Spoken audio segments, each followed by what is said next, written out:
Hello, everyone. It's me, David Chen, here on the YouTube channel at youtube.com/DaveChensky and on Patreon at patreon.com/DaveChen. Here to talk about What If Season 1, Episode 9.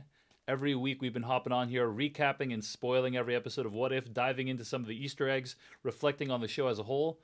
And I can't do that by myself because I would be really terrible at it. So I'm joined today, as always, by my comic book loving colleague, Dan Gvozden from the Amazing Spider Talk podcast. Dan, thanks for joining me as always.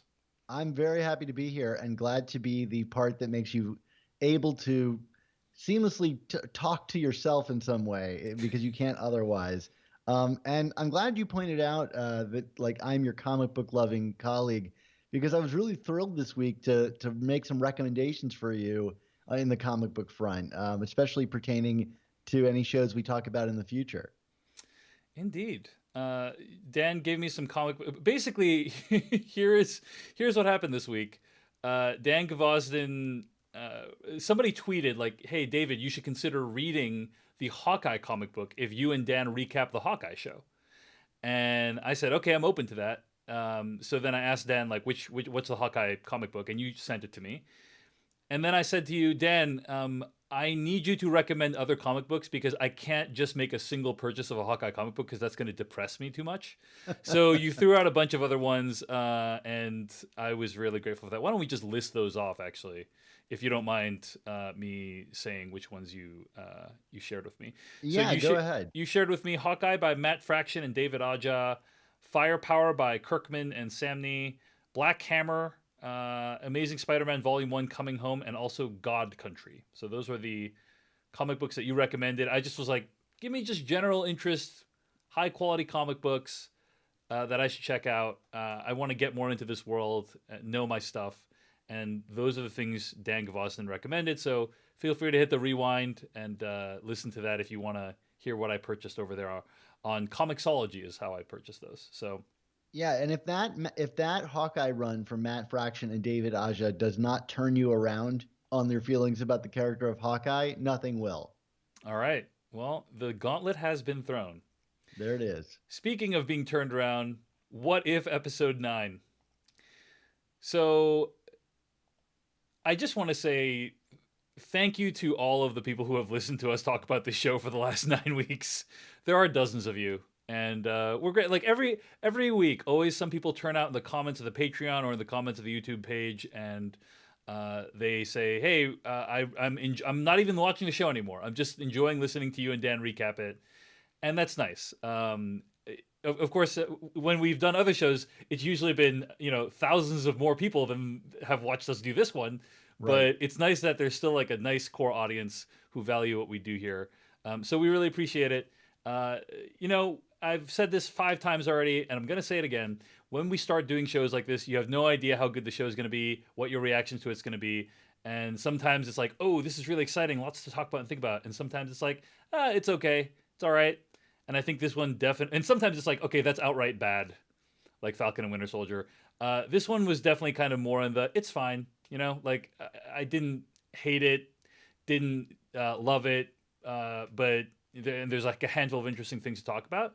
But you just never know when you start doing these recap shows. But I'm very grateful to Dan for going on this journey with me, Dan, and I really appreciate it. So I mean, it would almost be easier to talk about it if it was as, outright bad. yes, Like this is we were enjoying it, and at a certain point you said it was your favorite of the Marvel television offerings. I don't know if that still stands, but I would say probably Loki edges it out a little bit. I don't know. yeah.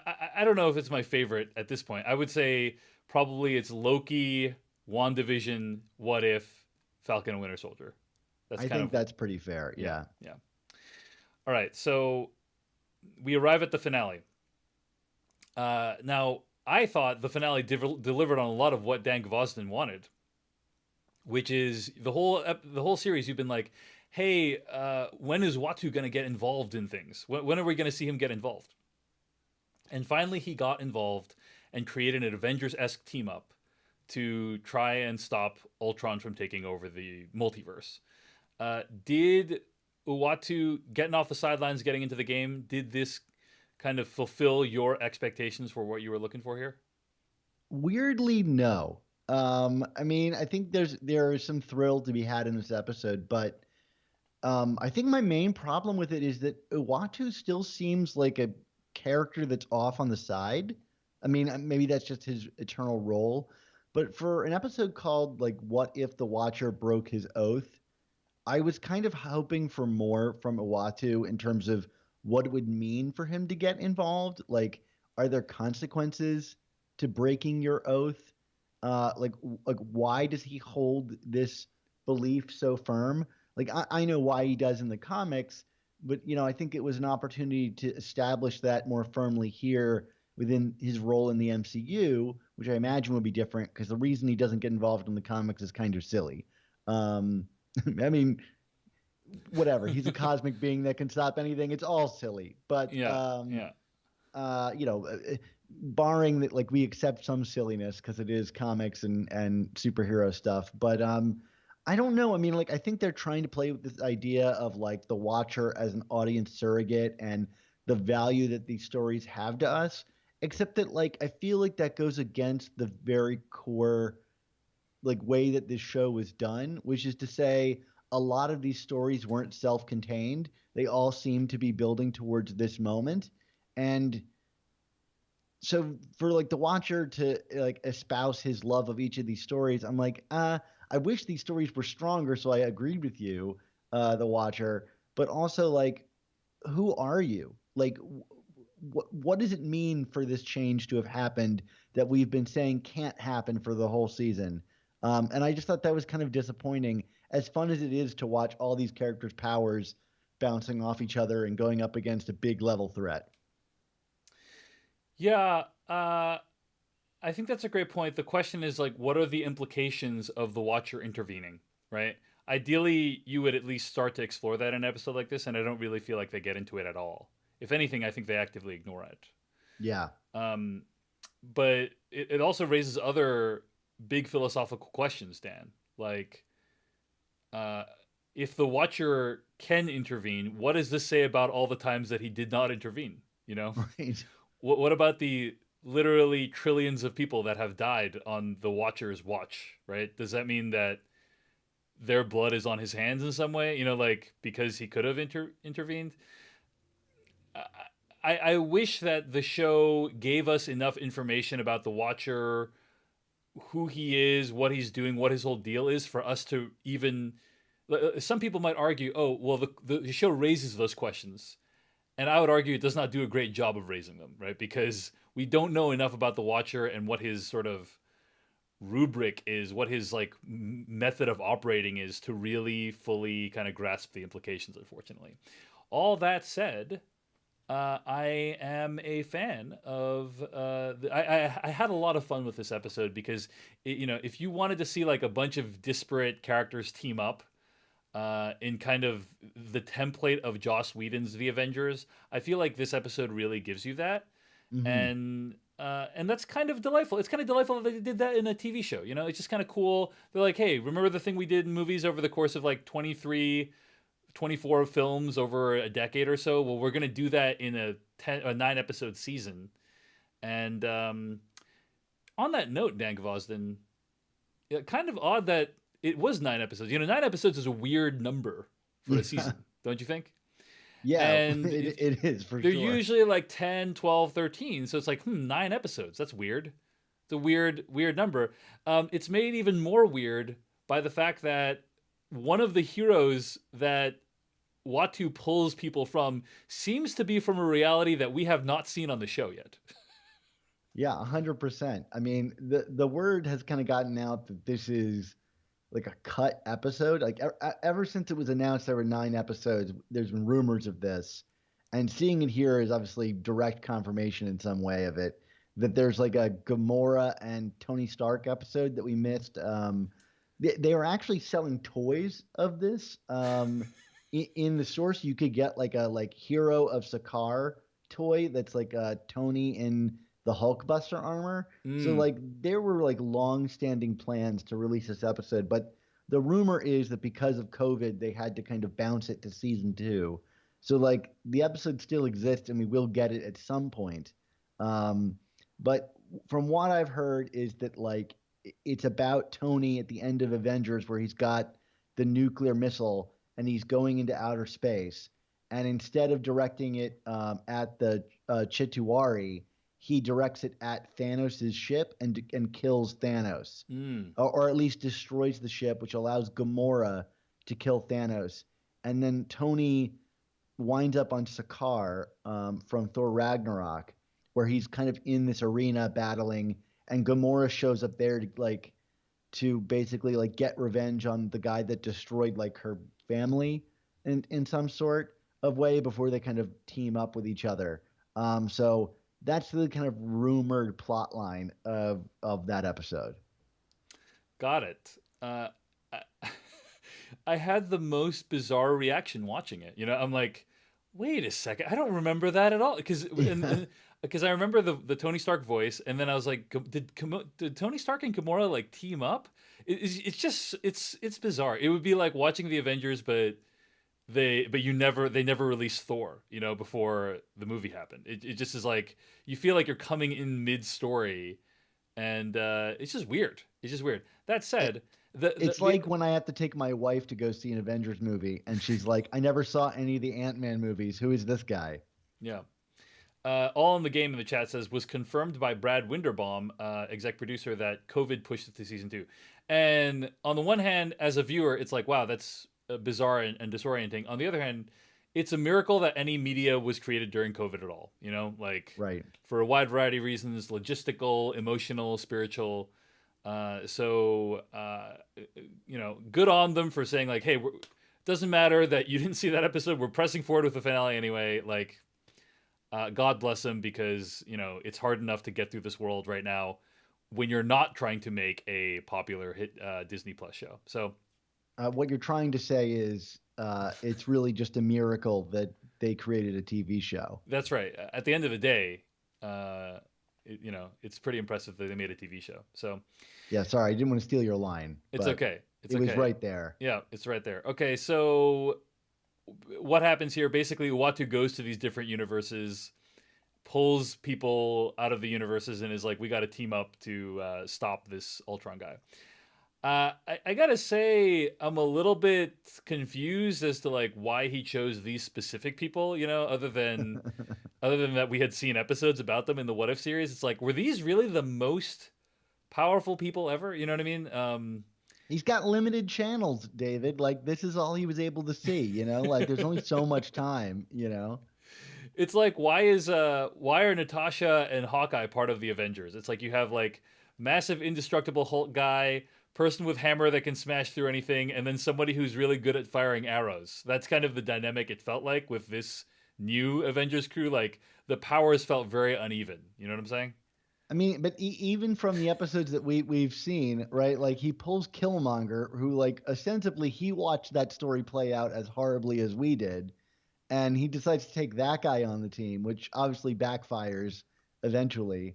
Um, but then he doesn't decide to go to like the zombie universe and pluck out like Spider-Man, T'Challa, and Scott Lang, from that ship. Like that story gets completely jettisoned, except for like the zombies Right. that show up So later was in the was it episode. Spider-Man's or Ant-Man's head? Right, was in that Right, of reality? course, in a cape. I mean, you got to have that guy on your team.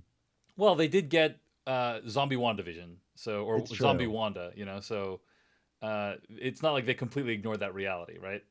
I mean, they didn't bring in Howard or Cosmo in for the finale. I mean, a missed opportunity. So he pulls all these people, and it's genuinely fun to watch them bounce off each other and interact a little bit. Pretty cool. They have a big fight scene across multiple galaxies. Some of the components of the fight were cool. I thought they did an okay job of explaining why uh, Ultron didn't just murder them immediately. I mean, I think that the thing about Avengers Infinity War and Endgame is there is very little time in those movies when the Avengers had to fight Thanos after he had all the Infinity Stones, right? In fact, they basically don't fight him at all when he has. The whole thing is about him getting the Infinity Stones. So here we're seeing some guy, Ultron, with the Infinity Stones fighting the Avengers. And it's just like the whole time in my head, I'm thinking like, what he says it. He says it out loud. He's like, I could destroy galaxies with a single thought. So I'm like, why aren't you just Doing de-atomizing that. these people like Yeah. immediately? Like, why do you need to? And I guess the answer is they're protected by this Doctor Strange spell, I guess. I But mean, he does like just blow up the universe in that one shot, and then we see Doctor Strange like literally devour his power, which is mhm. kind of what we've seen him do, right? This supreme Strange who's like sucking in all the powers of these creatures. I mean, there's a rumor going on like recently, and I don't know how much meat there is behind this, but I've seen it repeated enough in like places that I put a lot of credence to that this character is going to show up in Doctor Strange 2. And at this point, by the end of this show, he is incredibly powerful. That he can just This like character meaning which one? Ultron? the evil Doctor Strange. Oh, evil Doctor Strange. Yeah, Um, interesting. so we'll see, but it is interesting that character seems to like be able to like prevent the end of the universe. So I don't know. In terms of skills, that one's pretty tops. So anything you want to highlight about this fight? I think there's some. I like that it's like pretty decently paced. Uh, kind of, and there's some really genuinely spectacular visuals. Like overall, the action of the show is great. Right. So like, just as a visual spectacle, I thought they did a great job. I, Kind I of. like the visuals of the like hundreds of Mjolnirs just like bouncing around Mhm. Ultron and surrounding him in like a cocoon. Yeah, that was really really cool. And Yeah. like, and one of the sort of most pleasurable things about watching something like the Avengers is seeing how the people's powers can like amplify or cascade on each other, right? And I feel like this episode did a great job of like, hey, what if you could combine evil Doctor Strange with Thor's hammers, right? Basically, Right. and that's like just cool. It's kind of cool. It's like it reminds you like playing in the backyard with your toys and like yes, and now there's like 100 Thor hammers and they're coming after like, and it's a cool visual, cool idea, well executed. And I would say such a cool idea that Marvel has made a multi-billion-dollar industry off of that idea. so there's some ebbs and flows to the thing. I thought it's kind of lame in my opinion. I think it's kind of lame as a storytelling device when you introduce a thing that requires audience buy-in, only to then tell you, by the way, that thing is no longer true, right? Oh yeah, oh So yeah. in this case, there was a Infinity Stone Crusher that was introduced. This is the hard part. Wasn't that from the episode that was, I guess, not in the mix, right? Like, I because it was mean, that Gamora that brought Gamora that in. introduces it, but we've not seen that episode, so Yeah, we don't truly know if it was introduced there or if this was just like I right. had this in my back pocket the whole time. Exactly. So maybe they did a better job of explaining what it was in that episode. We don't know. But I do think it's a bit lame that you like, hey, this device that you've never heard of is gonna solve the problem by crushing all the stones, and then 3 minutes later, oh crap, it doesn't actually do the thing I literally just explained that it did, even though you've never heard of it before. It's like, okay, well, I don't know why we needed to go through all that, but maybe they did explain it in their episode, and then in which case I think that's completely fair game. It's Um, still a like narrative trope that I've seen way too many times, and it's like, why do people keep stumbling into this really bad idea? what do Um, you mean? Say more about that. Oh, I mean, just the very concept of what you're talking about, which is like introducing something only for like a minute later for that thing to be discounted. And it's like read a script, it's just remove it. Like it seems like like no one would miss it, and it's not adding anything except for maybe false suspense. It's to give you this Um, sense that oh maybe it's over, maybe it's yeah. over. Oh, but we have to come up with some different plan. So In terms of things that were genuinely thrilling during the fight, I really liked the moment where the camera focused on the Soul Stone and everybody fighting around it as it oh like yeah, bounced from their feet. Like amazing, that was really cool. just And amazingly executed. Really really yeah, well done. Yeah. anytime like they can like take do like a little vignette inside of a larger thing and focus on like one little particular aspect of the battle is always more exciting to me to see like the little dramatics play out over these mechanics. So I thought that was really cool. I gotta say also that I kind of dug the whole we got to shoot this Zola virus into the thing, not as a plot mechanic, but just in terms of like aesthetically, the idea of like Natasha kind of like riding a motorcycle up this ramp and like everything goes ultra slow motion and she need and time stands still and I just I dig kind of slow motion in general and big decisive moments like that in general in my action media and so the thing is nonsense. Like it reminded me a lot of like Independence Day. Like we got to infect the alien spaceship with a virus type deal. As though that's gonna stop this thing. But whatever. Like it's fine. And then it delivers this like fairly cool dramatic moment at the end. So Yeah, I mean yeah, the whole thing is silly. It's like, oh, she's got to speak out loud her like memories of to Clint, but and the whole concept of her like pulling a Hawkeye in remembrance of her fallen comrade worked for me. Um, and then like the Vision losing his vision, with the thing going through his eye, and even just the visual of Zola with the like Hydra like octopi yeah. tentacles coming out of his head. It's all really cool. And the idea of the pocket dimension, I thought was like a really cool idea as well. I don't know why Vision has like power like because at the end I don't think he has the mind stone so like where are Vision's powers coming from at the end there it wasn't super clear to me but the idea of like a pocket dimension to contain this conflict I thought was really cool as like an unconventional way to end the story right One nice detail that I liked is that when Zola takes over Vision's body, he shows up in the Vision's like stomach/chest, yeah and you see that image. And for a while in the comics, that's how Zola like kind of presented himself, was like this robotic body with his face kind of holographically projected front like on his chest. And if you watch Captain America: The First Avenger, they kind of like hint at this in parts where you first meet Zola and you see his head in kind of this bubble in Red Skull's workshop. And to me, that was like really cheeky. And I've been waiting for the kind of chest version of Zola, and here I finally got it. So that made me kind of happy. you're waiting on that chest version and you made it you got I it did, I did. This is what a 10-year journey complete. all right so any other thoughts on the ending of this episode I I mean, guess the final detail we should add is the Watcher violates his oath again because he's theoretically supposed to put Natasha back into her original universe, but he places her into a universe where that lost their Natasha, is what I understand, right?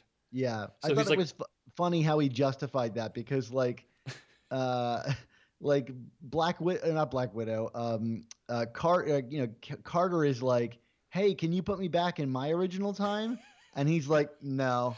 And then she like leaves, and then Natasha's like, can I? And he's like, okay, just keep it on the down low. yeah.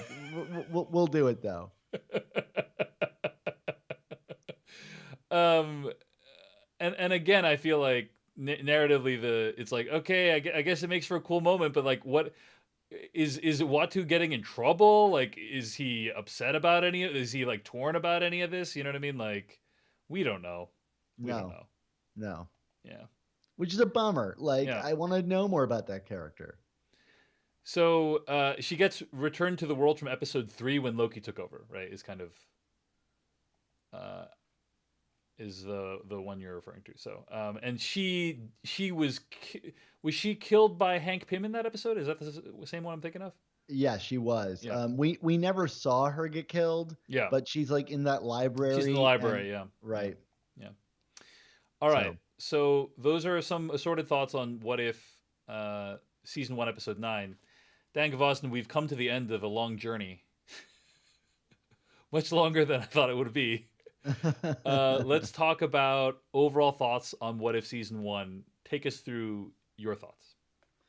well, I mean, I think I said this from like the first episode onward, which is like this series to me still felt even with this kind of like the past two episodes, which seem to combine these worlds together, it still felt a lot like the comics to me, where there's a lot of really interesting ideas that are introduced, but in because of the length of comics or the length of a short TV episode, there's never enough time to truly get into the interesting implications of these worlds. And I think some of the episodes did it better than others. To me, the Doctor Strange episode remained the top episode of the show because it felt the most complete on its own.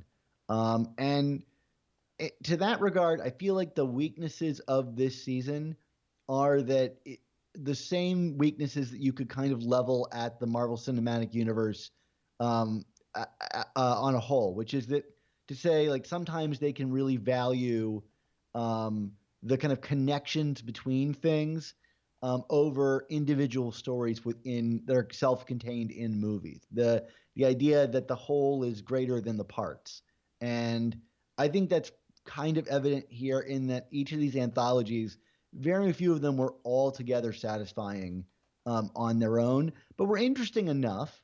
And I also think just the last point I want to make is that I think it's kind of amazing for a debut of Marvel animation to come out with an animation style as distinct as this. Even if I didn't always love it, it definitely like set itself apart and was consistent. And I think the writing was pretty solid. And now there's all this talk that Marvel is building its own animation studios, and so I'm really curious to see like what they use this as the ground floor to kind of blossom from. Not to mention how much amazing talent that they got to return to this Yeah, project it's and truly join on impressive. this project, like Yeah, Lake Bell. You know, yeah. so that's I not to thought say Lake Bell like was honestly a highlight for me. Like yeah. I thought her performance as Natasha Romanoff was very strong. So really appreciated hearing kind of some new voice talent try to take on these classic characters. But yeah, while they sorted out that whole Scarlett Johansson lawsuit, you know. Yeah, So absolutely. I will say I thought that What If overall was an interesting diversion, and for me, as I think back on the season, my favorite episodes were probably the What If episode about Doctor Strange, like what if he lost his heart instead of his hands, like that idea is interesting, but the way that that episode ended with Doctor Strange kind of miserably realizing the error of his ways as like the universe crumbles around him is just it's somewhere where I feel like we've never seen Marvel go before in Yeah. terms of like how hopeless it ends, except with the exception of Infinity War, which I thought was also very bold, right? But there's very few Marvel films or things where I watch it and I'm like, wow, what an incredibly depressing ending.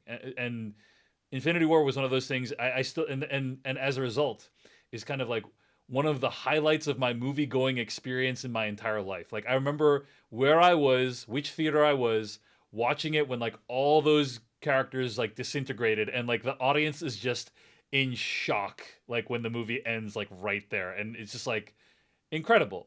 And I feel like that Doctor Strange episode had a similar vibe of like there is nothing to be redeemed from this, except eventually they do come back from it, which in episode 9 of and eventually in Endgame as well, and so I really appreciated that.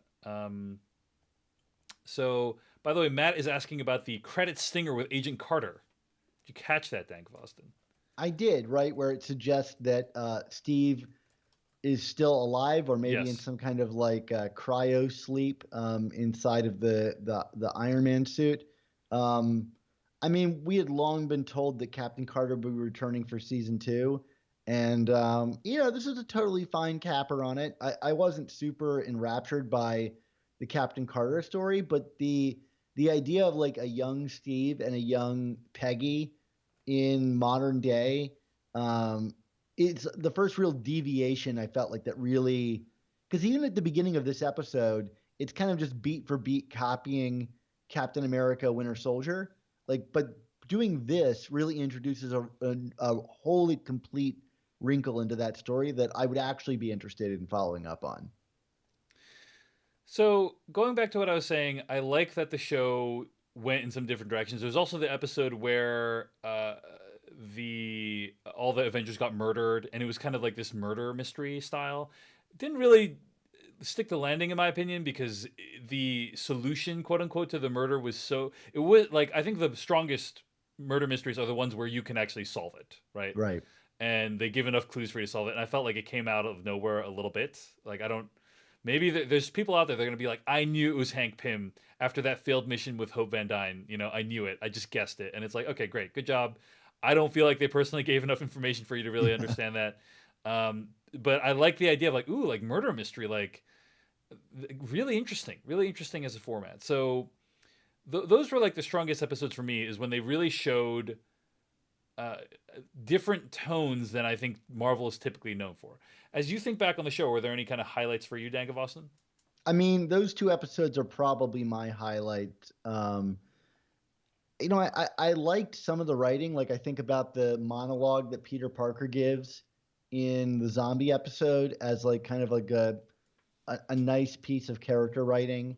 And just kind of the visceral thrill of seeing like the collector pull out all of those different weapons, from the second episode. I think that was really exciting. I think that kind of thrill, like, I don't know if it overstayed its welcome, but it diminished over time the more we saw like all the little winks and nods to things. But I can't lie and say it wasn't fun to see the first few times they did those kind of like, what if this character had every weapon or whatever. Things like seeing like philosophies flipped on their head, like Thanos no longer like following through on his genocide. To me, those were kind of like some strong highlights that I enjoyed. And yeah, I mean, it's like little bits and pieces that I think are really clever. But you're right. It's when it played with the tone, because it's kind of playing like, I don't know, the saying of playing with house money. It's like, hey, like we're not going to get probably a big whodunit murder mystery in an MCU film, Right. Yeah. So like, why not do it here? So Yeah. the ones that felt mostly like MCU films were less exciting to me than the ones that were like, let's do a heist movie, let's do a whatever. That's what stood out to me. I I watched this TikTok a while ago that made light of this line in the zombies episode, the one that you called out. There's the very last line in the zombies episode is Uatu saying, "Even in the darkest of times, humans will give all to save their planet," which is just demonstrably false given everything that we've gone through. Anyway, I just wanted to call that out. Okay, Inglorious 77 millimeter in the chat says, I can't make sense of the Watcher and the TVA from Loki existing in the same universe. Dan Gvozden, as somebody who recapped Loki with me, do you have any sense of how the Watcher and Loki and TVA and Kang coexist together? Like, when they visited, so spoilers for Loki, we should say. So if you haven't seen Loki, skip ahead, or come back later. But at the end of Loki season 1, they visit Kang's lair, and he's like, I'm the person who, kind of like created this whole situation that we're in right now, and I'm the author of all your pain, etc. And do we think like Uatu's kind of in the back room there, just like chilling, looking at those universes, just observing? Maybe he's Kang's helper. What do you think, Dan Gvozden? Well, I don't know about Kang's helper, but um, the Watcher is like kind of. I mean, he's like a fourth dimensional being, whereas Kang is still like flesh and blood to some regard. But I think. I mean, I'm not going to argue for the Marvel universe feeling completely coherent and all fitting together. Like Mm-hmm. it just doesn't. You kind of have to like accept that like the gods of Olympus exist alongside the Norse gods, and there Right. are realms and dimensions and things, and they're going to do their best to make it fit together. But there is just sort of like wink, wink, nudge, nudge. You kind of got to go along with it a little bit. But I mean, I'm sure like the Watcher is there in that same realm as Kang at the time. Well, I guess Kang is at the end of time, so the Watcher is outside of time and watching on all these multiverses. He doesn't exist in the universe as described here. That's not true in the comics. In the comics, the Watcher is a physical being, and there is a Watcher assigned to each universe to observe, which you can kind of see in Guardians of the Galaxy Volume 2 in the Stan Lee cameo. There's like a bunch of Watchers that are gathered and telling stories to each other, and that's kind of how they exist in the comics. Is they have like this spaceship they are like building they meet in outside of time where they share stories and then all go back to their own unique universes. So I'm not sure how they're playing with Watchers here because I think like they have kind of two depictions of them that seem to be butting up against each other. Like this Uatu, the Watcher, seems like a sole entity. Does that seem accurate to you, David? Well, there's a question in the chat from KS who says, who did the Watcher keep his oath for? Does the Watcher have upper management?" Because he does talk about an oath, but I think it is possible to have an oath to yourself. It doesn't necessarily imply that there's like others if you have an oath, you know? Yeah, I mean, to go into the comics a little bit, like the Watchers as a race have an oath amongst themselves to not interfere because they did interfere and ended up wiping out an entire race, like an Mm, intelligent race. mm. And they said, never again will we interfere so that this kind of genocide can't be blamed on us. Yeah. So that's the oath, but that doesn't really seem to be true here, which is why I was let down by the final episode because it Well, would have been maybe they're going nice. to introduce it in season 2. You know, it's very possible. I think it's very It's possible. true. It's Yeah. true. Yeah. But it does seem like a key note when the episode is about him I interfering, agree. right? I Like, agree yeah, completely. Like, yeah. If that's the way you're going to end it, you got to. I don't think they gave us enough Watcher material. But I mean, they didn't even give us. Dan, I feel like that was low on their priority list because they didn't even give us all the episodes we needed to like fully make sense of this one. You know what I mean? So yeah. I yeah. did want to call attention really briefly to the symbol on Uatu's chest. There's like Yes. a web Are you reading? symbol Are you on the reading the chest. comments in the chat? Because Joey asked that question. He's saying, "Any insight on the symbol on his chest plate?" I'm assuming it's a representation of the multiverse, but I'm not sure. Yeah, I don't actually know what it is. It's a new symbol as far as I know for the I see. show. Um, like it looks like a web, and in the comics, there's a like web of life and death, or web of destiny, that connects all the spider people together, which Yeah. also coexists in the multi. That's where you start getting into really messy things that should never coexist. And Yeah. I'm not a big fan of the web of life thing because I think it makes Spider-Man special in a way that I find really uncomfortable for Spider-Man to be. Um, but it could be a reference to that. I don't think so. I think it was just a neat design, but maybe it's a suggestion like we're all connected by strands of thread together in some way. Well, I'm Uh, looking at the one in the comic right now, and it's kind of like it looks like a sun that's kind of like splintering out in all these directions, right? Like imagine like a star, like a sun that has like rays going everywhere. Whereas in the What If TV show, it's literally, I think, a hexagon.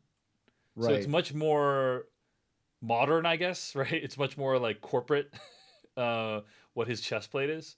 So yeah, It's Mephisto, right? Because it's a hexagon.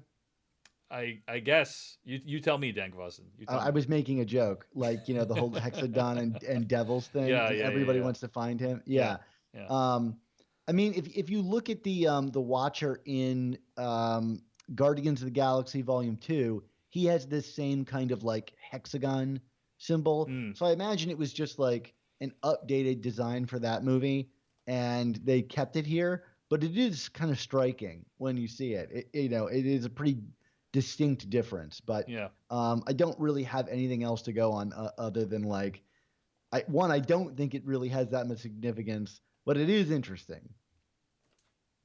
All right, Dan Gvozden. Any closing thoughts on What If? I do just want to say again, really appreciate all of our listeners showing up for us and backing me at patreon.com/Dave Chen to support my work making shows like this possible, making podcasts like the ones I make possible, making all the YouTube videos I make possible. And thanks to Dan Gvozden from the amazingspidertalk.com. If you want to hear Dan on a week-to-week basis, be sure to check that podcast out as well.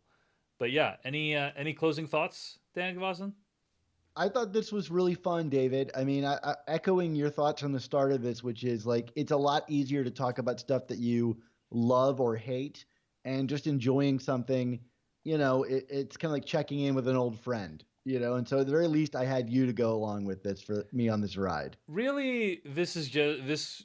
I'm not exaggerating. Like doing this YouTube show and slash podcast was just kind of a way for me to have an excuse to hang out with you on a weekly basis. It's just kind of like, Oh, hey, let's just chat about something. It might as well be Marvel's What If. So why not? why not? So thank you so much for all those who have been supportive of us doing this.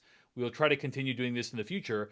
I will say the next show I am recapping is going to be Succession with Tara Ariano. There's a podcast called The Sweet Smell of Succession. You can find that on wherever podcasts are downloaded. So if you want a very different show than what I typically do, check out The Sweet Smell of Succession on many platforms. I think what we're trying to say is the what if was the friends we made along the way. So true. So true. Thanks for listening. And I'll see you again very soon for Succession Podcast and whatever Dan Gvozden and I have cooked up in the future.